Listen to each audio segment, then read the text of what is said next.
Hello everyone, आप सभी का आपके अपने चैनल डॉक्टर बड़ौला गुरुजी में हार्दिक स्वागत है। लास्ट लेक्चर में आपने देखा स्क्वायर एंड स्क्वायर रूट के बारे में, हमने वर्ग और वर्गमूल के बारे में पढ़ा था। आज हम बात करेंगे घन और घनमूल की। पहले भी आप लोगों ने ये चीज़ें पढ़ी होंगी, लेकिन जिसका बेस मैथमेटिक्स नहीं है उनके लिए बड़े इजी वे से हम समझाने की कोशिश करेंगे।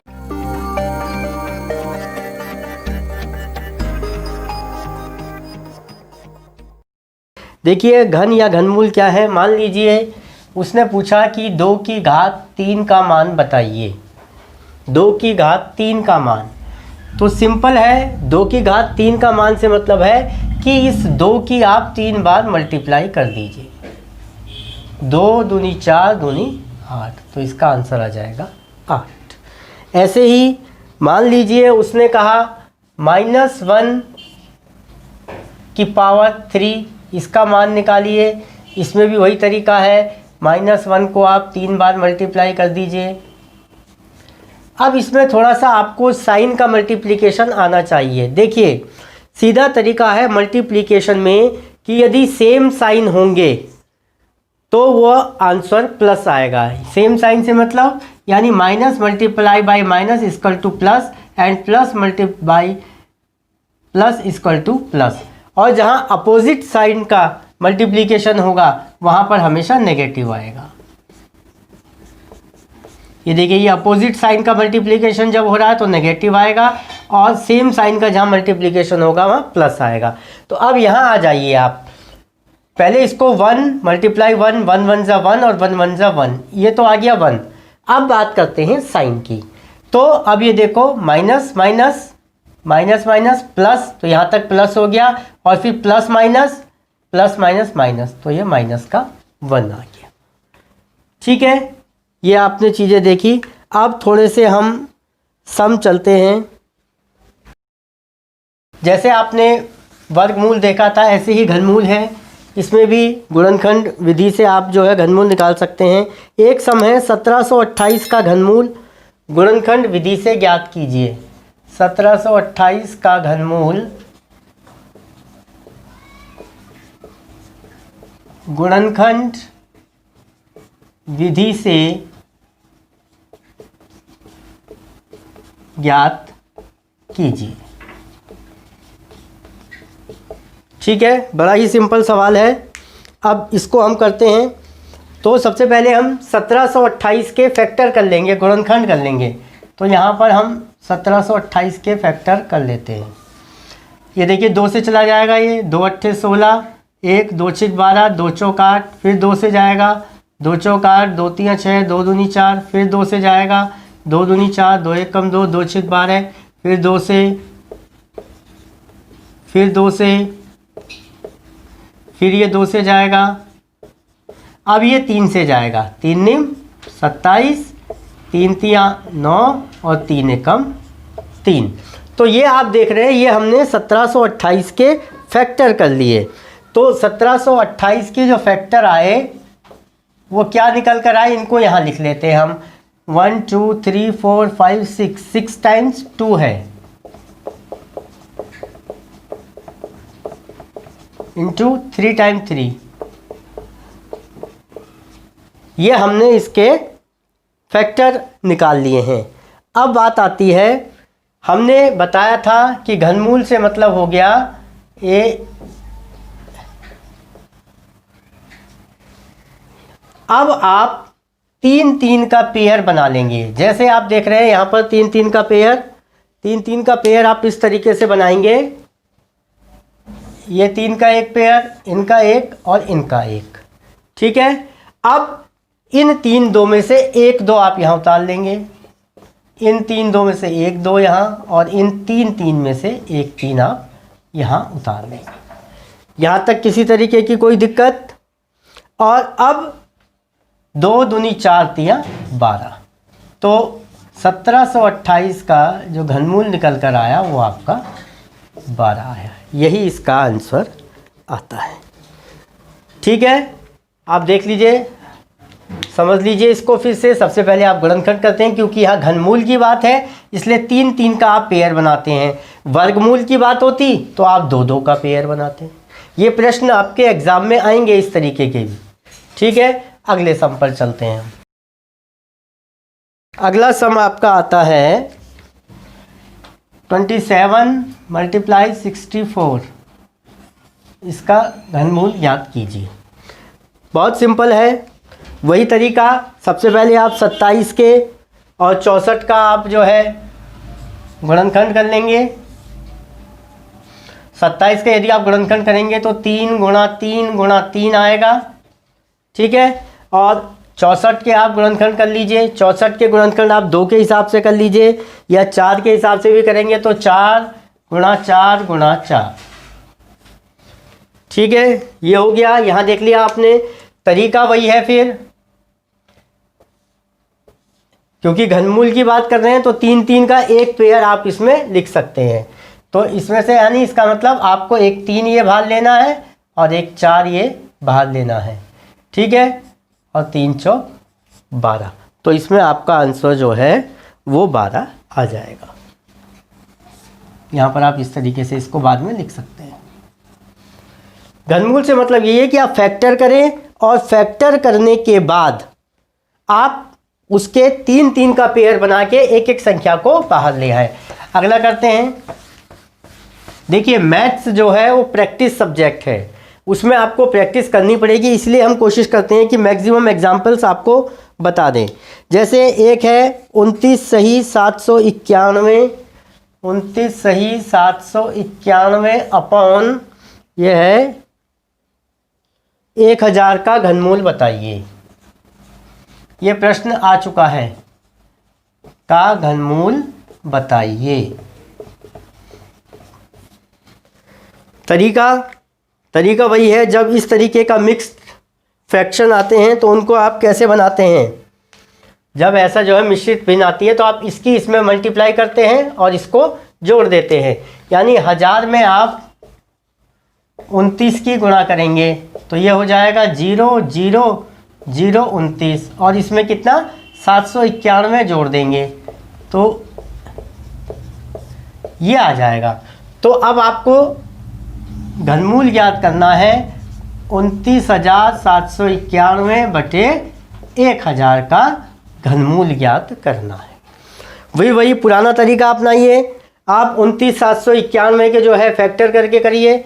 इसके आप जब फैक्टर निकालेंगे तो इसके फैक्टर जो है वो बनेंगे 31 करके, 31 × 31 × 31। उससे पहले किसी से भी नहीं जाएगा, किसी भी पहाड़े से ये नहीं कटेगा, 31 से ही सीधा कटेगा। और 1000 के आप बना सकते हैं 10, 250 दाम 1000। फिर वही तरीका आप देख रहे हैं, घनमूल निकालना है तो कितने का पेयर बनाएंगे, 3 का। ये 3 का पेयर बना हुआ है, ये 3 का पेयर बना हुआ है। तो अब क्या कर लें, इसको आप जो है बाहर ले आइए। तो ये बन जाएगा इस तरीके से 31 बटे 10, और इससे आप जब इसको डिवाइड करेंगे तो 3.1 भी लिख सकते हैं या 3 सही 1 बटे 10। जिस तरीके का भी आंसर होगा उस तरीके का आंसर आप इसमें लिख सकते हैं। ठीक है, तो ये आपने देखे। एक सम और देखते हैं। छोटे छोटे सम है पर थोड़ा ध्यान रखने की आवश्यकता है और कुछ नहीं है इसमें। अगला सम देखते हैं। अगला सम है 15.625 का घनमूल बताइए। ये सब पिछली परीक्षाओं में आ चुके हैं इस तरीके के प्रश्न, का घनमूल बताइए। अब इसको कैसे करेंगे आप, इसका करने का भी सिंपल तरीका है। सबसे पहले आप इसके दशमलव को हटाएंगे। किसी भी संख्या में जब आप ऊपर दशमलव हटाएं, बटे का निशान लगा के वहाँ दशमलव हटा के 1 लिख दीजिए, और जितने उसके आगे संख्याएं 1 2 3 वहाँ 3 0 आप लगा दीजिए। तो अब आपका सम ये बन गया, ये सम बन गया। फिर तरीका वही है, 15,625 के आपको जो है गुणनखंड करना है। तो 15,625 का जब भी आप गुणनखंड करिए तो आप पाएंगे कि 5 जो है वो 6 टाइम्स जाएगा। ठीक है, और ये 10 गुणा 10 गुणा 10। देखिए इसको आप यहाँ सरल करके भी देख सकते हैं। देखिएगा ये 3 से नहीं जाएगा, ये 5 से ही जाएगा। 5 3 15, 5 एकम 5, 12, 5 दूनी 10, 5 पंजे 25, 5 छंग 30, 1 12, 5 दूनी 10, 5 पंजे 25, 5 एकम 5, 12, 5 दूनी 10, 5 पंजे 25, 5 दूनी 10, 5 पंजे 25, 5 पंजे 25 और 5 एकम 5। तो ये देखिएगा 3 3 6, यही हमने यहाँ लिखा है। ऐसे 1000 के आप करेंगे 10 10 10। अब फिर वही तरीका अपनाएंगे, 3 3 का आपको लेना है तो 3 आप यहाँ देख रहे हैं, यहाँ 3 है, यहाँ 3 है, तो इसमें से आप एक ये ले लेंगे, एक ये ले लेंगे, बटे इन तीनों में से एक ले लेंगे। तो यह कितना आ गया 25/10। तो इसको आप 2.5 भी लिख सकते हैं। तो आपका आंसर आ जाएगा 2.5। सही बटे में लिखना चाहें तो आप सही बटे में भी लिख सकते हैं। ये तो कुछ हुए साधारण सम। अब हम आपको कुछ स्टोरी सम बताते हैं जिसमें स्टेटमेंट होता है, उन सम को कैसे करेंगे। अब हम स्टेटमेंट स्टोरी वाले जो सम है उनको देखते हैं। ये सम देख रहे हैं आप, एक धातु की ठोस आयताकार सिल्ली की माप 10 सेंटीमीटर गुणा 4 सेंटीमीटर गुणा 1.6 सेंटीमीटर है। इसको पिघलाकर एक दूसरी ठोस घनाकार सिल्ली बनाई जाती है। बताइए कि इस नई सिल्ली की भुजा की माप कितनी है।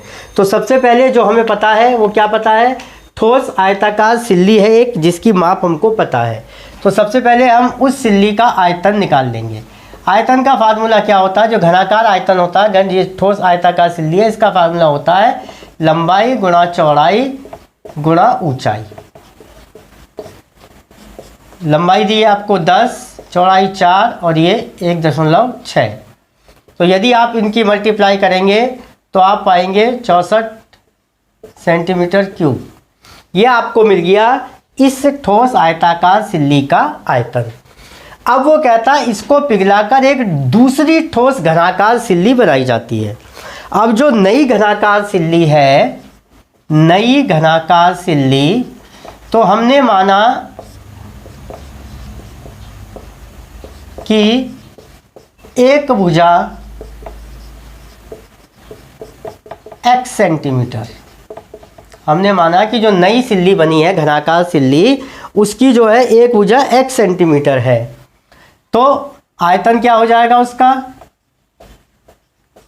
इसका मतलब क्या हुआ, x सेंटीमीटर उसकी लंबाई है, x सेंटीमीटर उसकी चौड़ाई है और x सेंटीमीटर ही उसकी ऊंचाई है।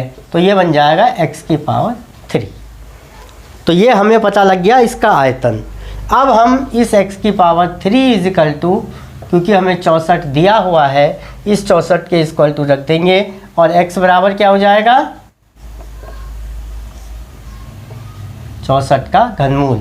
और 64 का घनमूल जब आप निकालेंगे, अगर उसको करेंगे तो 64 आप इस तरीके से कर सकते हैं 4 गुणा 4 गुणा 4, और घन में हमने कहा था 3 लेते हैं तो 1 4 बाहर आ जाएगा। अतः जो है नई सिल्ली की भुजा की माप कितनी होगी, 4 सेंटीमीटर होगी।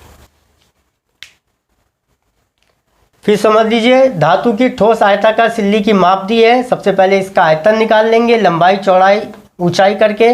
दूसरी जो नई घनाकार सिल्ली है उसकी एक भुजा हमने माना x है, तो आयतन कितना हो जाएगा x की पावर 3, और इसको जो है इसके इक्वल टू रख दिया तो हमें इसका जो है भुजा पता लग जाएगी कि जो नई घनाकार सिल्ली है, नई सिल्ली है, उसकी भुजा की एक माप कितनी है, 4 सेंटीमीटर है।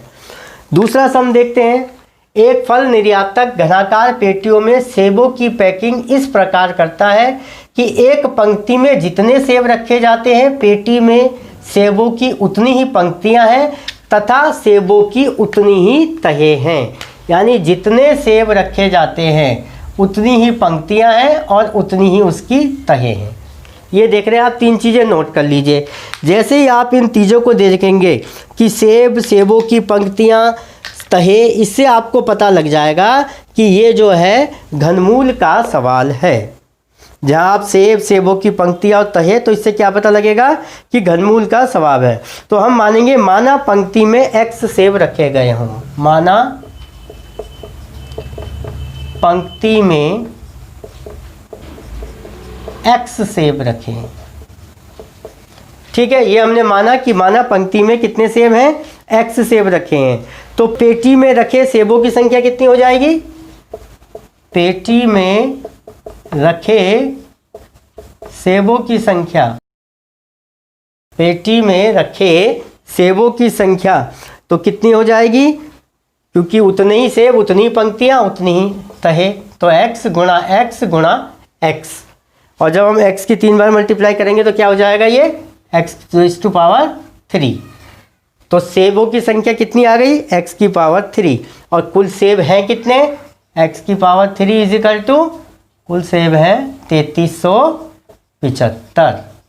तो बस ये सम आपका बन गया है, x की 3 बराबर 3375। अब आपको क्या करना, इसका घनमूल निकालना, यानी x 3375 का आप जब घनमूल निकालेंगे तो आपको जो फैक्टर मिलेंगे वो 3 और 5 की रेंज में मिलेंगे, ऐसे आपके फैक्टर आ जाएंगे।